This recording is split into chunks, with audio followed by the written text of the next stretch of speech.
Dans le cadre d'une activité en pastorale au Collège Jésus-Marie de Sillery, les écolières se sont questionnées sur le sens de la prière. Écoutons-les s'exprimer. Jésus-Marie. Ça sent la prière, mais des fois, quand tu es triste ou tu as de la peine, mais tu ne veux pas nécessairement en parler à quelqu'un qui est à côté de toi. Mais Jésus, il va toujours être prêt à t'écouter, puis tu peux lui confier toutes tes peines, puis lui, il va t'aider dans ton cœur. C'est communiquer avec son cœur, avec Dieu. Tu peux lui confier des choses importantes à tes yeux. De communiquer avec Jésus, avec Marie, puis avec tous les gens que j'aime qui sont morts. Fait que ça me donne le temps de pouvoir leur parler. Parce que ça nous permet de communiquer avec Dieu, puis on sait que Dieu va toujours être là pour nous, puis qu'il va toujours être là pour nous aider. On peut parler avec lui dans notre cœur, puis ça nous fait vraiment du bien. Mais oui, la grotte où on avait fait la dernière chose. Okay. On va commencer par notre signe de la croix, vous voulez? On va se mettre en rond, peut-être. Père, et du Fils et du Saint-Esprit. Amen. Bien, merci Jésus de nous accompagner au travers de cette prière du chapelet. Nous avons profité de l'occasion pour nous rendre à la cathédrale basilique Notre-Dame de Québec, lieu de notre histoire religieuse en Amérique, pour interroger le vicaire de cette paroisse, l'abbé Julien Guillot.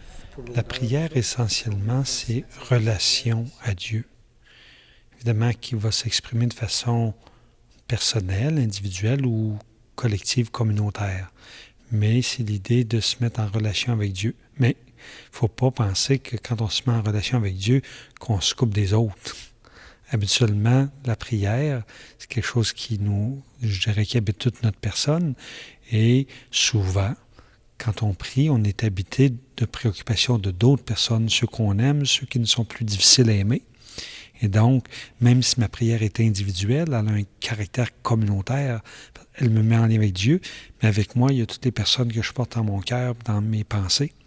Alors, même si on dit individuel, le mot n'est pas tout à fait juste, parce qu'on porte beaucoup de personnes dans ce qu'on vit.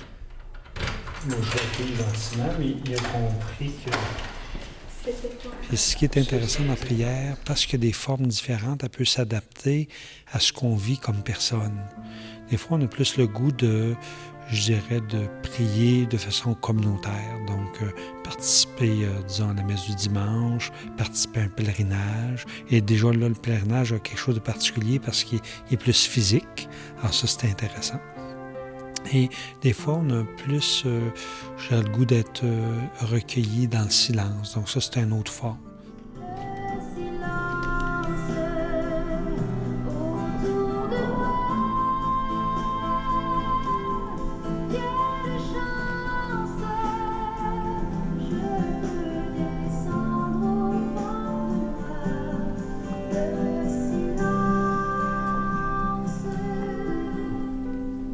La prière, d'abord, bien sûr, ça s'exprime, on le voit là, quand on regarde quelqu'un par des gestes, par des attitudes. Mais la prière est d'abord une attitude intérieure, un cœur tourné vers Dieu, que mes pensées soient tournées vers Dieu. Et quand je vis des choses avec mes frères et sœurs, des choses belles ou moins belles, bien que je puisse faire la vérité dans mon cœur avec le Seigneur.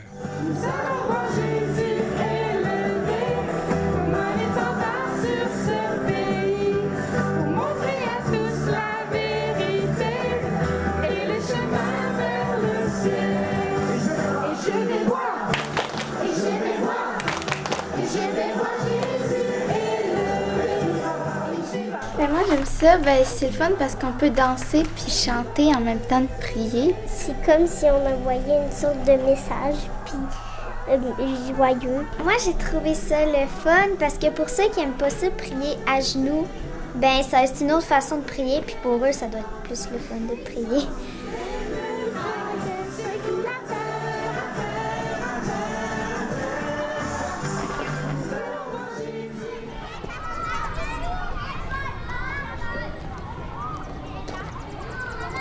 certaines étapes de ma vie, la prière a pris des formes différentes. Quand j'étais, disons, au niveau du primaire, ma forme de prière s'exprimait bien sûr par la messe du dimanche avec ma famille ou une partie de ma famille, mais beaucoup dans le rituel. Le rituel veut dire quelque chose qu'on répète plusieurs fois de la même manière, donc avant de se coucher. Avant de se coucher, mes grandes sœurs nous disaient « Oublie pas de faire ta prière ». Et donc, on était avec mes frères, on faisait la prière ensemble. Je pense que c'était la prière du Notre Père, puis le Je vous salue Marie, qu'on faisait ensemble avant de se coucher. On était couchés dans le lit et on faisait notre prière. Donc, c'était comme sacré, un moment important, où en même temps, ça donnait l'occasion, même si la soirée avait été mouvementée ou de la chicane, etc., de faire un petit peu le calme avant de se coucher pour dormir en paix.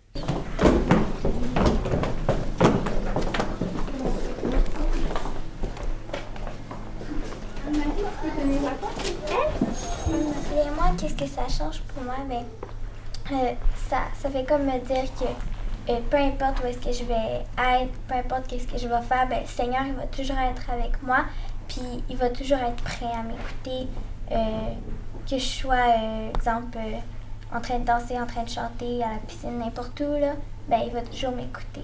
On peut prier un peu de n'importe quelle façon, mais tout en ayant le respect pour Dieu. Mais on peut prier en jonglant, en chantant ou en dansant. Puis moi, je trouve qu'en même temps, quand tu pries, tu peux prier avec beaucoup de personnes, comme tu peux prier seul, tu peux prier un peu, c'est varié parce que Dieu, il va toujours te respecter, puis il va toujours t'écouter, peu importe la manière que tu pries.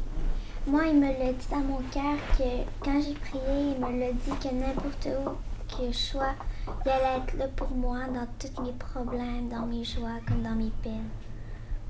Merci. Moi, je pense qu'on peut prier n'importe où parce que Dieu, il est dans notre cœur. Fait que même si on est à Paris, en Afrique, à l'hôpital ou chez nous, il va être là parce que lui, il t'écoute, puis c'est comme s'il te surveillait, puis il te regardait tout le temps parce qu'il est dans notre cœur, fait qu'on peut tout le temps se confier à lui. Moi, je pense que c'est de prier au plus profond de ton cœur, puis avoir l'intention dans ta tête d'écouter Jésus, puis genre de prier pour lui. Je trouve que le plus grand secret de la prière, c'est vrai, être en silence dans son cœur. Parce que c'est sûr que tu peux pas empêcher le monde de faire du bruit, mais dans ton cœur, être tranquille, puis c'est comme un moment de repos.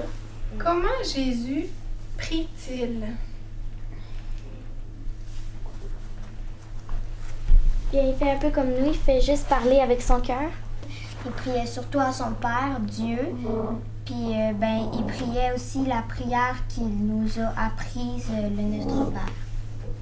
Alors, les disciples qui accompagnaient Jésus l'ont bien vu plusieurs fois que tôt le matin, il se retirait sur la montagne. Les disciples le cherchaient à quelle place qu'est Jésus. D'un coup, oups, il est sur la montagne. Donc, la montagne, c'est un symbole qui dit la proximité, parce que les montagnes sont hautes, la proximité avec le ciel qui représente Dieu. Donc, Jésus va sur un lieu proche de Dieu, son Père. Okay? Et quand les disciples l'ont vu faire ça, puis ils ont compris que ça le transformait. Ils ont dit, montre-nous à prier. Puis dans l'Évangile, selon saint Matthieu, on a les mots même de la prière qui nous a été transmis depuis 2000 ans. C'est la prière du Notre Père. Quand on décortique la prière du Notre Père, on voit qu'il y a plusieurs aspects. On évoque le nom de Dieu, notre Père qui est aux cieux. Que ton nom soit sanctifié, que ton règne vienne, que ta volonté soit faite sur la terre comme au ciel. Une reconnaissance que Dieu est bon, Dieu est grand. Après ça, on lui demande de nous pardonner nos offenses, de nous donner notre pain de chaque jour, puis qu'on soit bon avec les autres. Mais si n'est pas à la tentation, délivre-nous du mal. Amen. Au nom du Père et du Fils et du Saint-Esprit. Amen. Donc la prière peut prendre plusieurs aspects, rendre grâce à Dieu, faire des prières de demande, après ça, demander qu'on vive à la manière de Jésus. Aimez-vous les uns les autres comme je vous ai aimé, dit Jésus. Bien, ça, c'est une forme de prière en acte. Puis dans la prière du Notre Père, bien, on est invité à ça aussi. Jésus, je veux te louer et proclamer ton nom saint, saint, saint Jésus.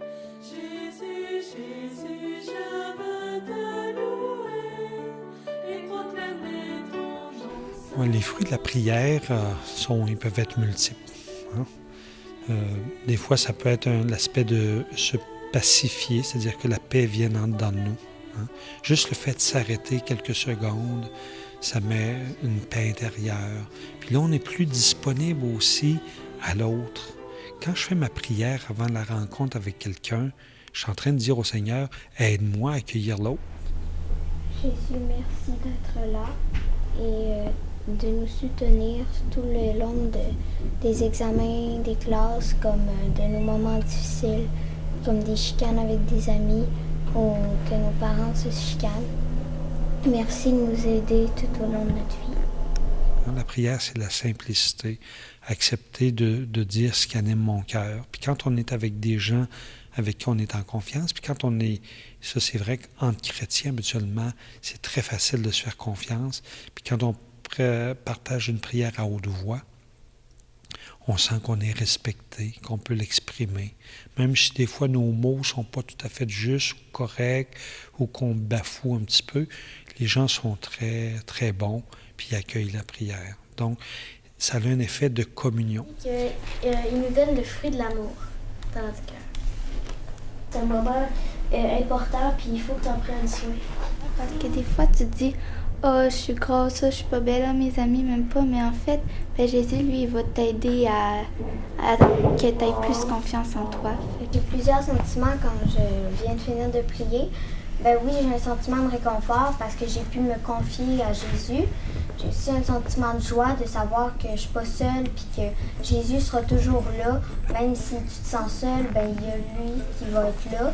Puis en même temps, ben c'est comme un sentiment de paix parce que tu sais que lui, il fera pas la guerre contre toi. Puis lui, tu peux être en paix, tu peux avoir l'âme en paix quand tu es avec lui. La mission fondamentale de tout chrétien, c'est, je dirais, de vivre dans sa propre vie d'abord, ce que Jésus nous a annoncé. Puis des fois, on le résume dans cette parole-là, et je vais la reprendre là.